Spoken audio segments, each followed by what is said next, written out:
Oblatus Casa, also known as Project DI or FNATI 2 or in its translation as Forgotten House, is a game in the official Five Nights at Treasure Island franchise and is the direct sequel to the first official game, acting also as a requel. It is created by the Radiance team as the first game was. The official game page states it is planned to be the final chapter to the FNATI series, at least for the time being. This game will also be updating and retconning a lot of the story from the previous game, including its appearance such as the cutscenes, characters, renders and visuals made for it as they have been declared non-canon by Nocturnum himself, although the general story details are being kept as the only canon media for it, albeit as he described it as, it's the same story but with different writing. 1.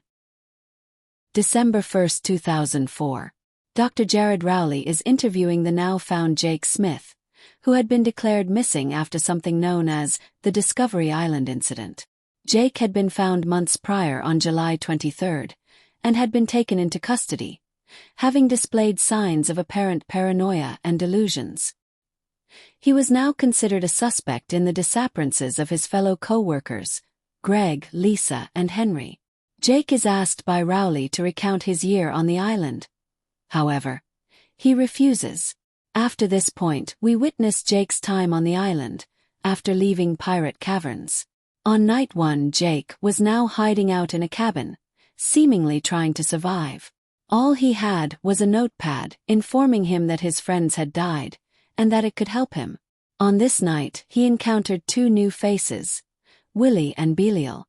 Jake learned that Willie could be distracted by noise, and uses this to his advantage. Meanwhile, he remembers to erase Belial's drawing on the notepad, to stop her from appearing.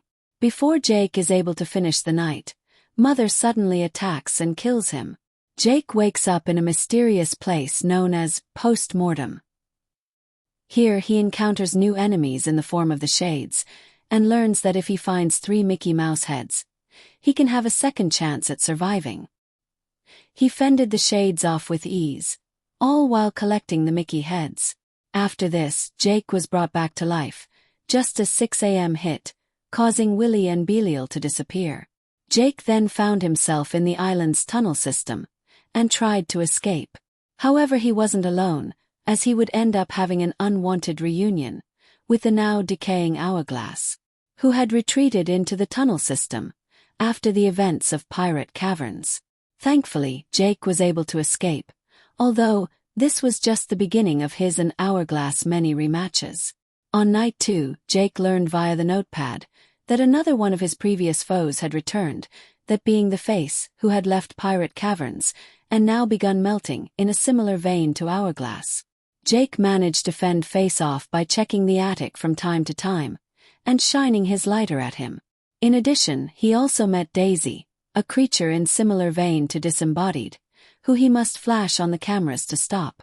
Jake then had another encounter with Hourglass in the tunnels. On his 3rd night in the cabin, Jake discovered a new entity, Photonegative Minnie. Jake learned to use the camera flash on her to push her back, all while preventing the Face from getting to him through the attic a second time. Once more, Jake escaped from Hourglass in the tunnels. On night 4, things got more hectic, as Jake encountered 2 more toons.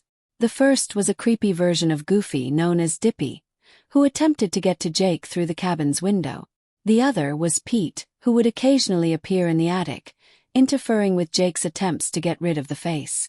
This night ended differently to the rest. After another escape from Hourglass in the tunnels, Jake returns there, lighter in hand. He finds Hourglass hiding inside a locker, and using his lighter, burns Hourglass to death, killing it. Suddenly, Mother appeared in front of Jake. Upon realizing Hourglass had died, she had become enraged at the death of her children. She let out her anger towards the humans who had come to the island in the past, and revealed how she's the embodiment of Discovery Island. Now having gone off the deep end, Mother prepares to finally exterminate Jake, and avenge her fallen children. On the last night, Jake found something odd. None of the toons were coming after him. The Face, meanwhile, continued his pursuit of him.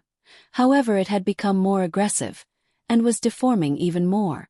Jake quickly realized that Mother was indeed coming after him, and was moving quick. He notices how she behaves exactly like the other toons, and uses what he knows about them to his advantage against her. Later on, however, Mother would take on a brand new form. Mick. Jake had to pay attention to her eyes. He was able to figure out two things. If she had eyes, he had to use the camera flash, but if not, he needed to use the audio lure. Mother would also enter the attic at times, requiring Jake not to enter. Jake needed to make sure he made no mistakes, as any wrong move could result in his death. And worse, yet unbeknownst to him, he had no way of accessing post-mortem for a second chance against Mother. In the end, Jake prevailed and won the battle. Using his lighter once more, he burned down the cabin. Not only was he able to bring down the face, yet also Mother as well, finally ending her ruling of Discovery Island once and for all. It is unknown what happened to Jake after this, however it's assumed he hid out on the island until he was found and brought into custody. This leads us back to where he is today, with Dr. Jared Rowley.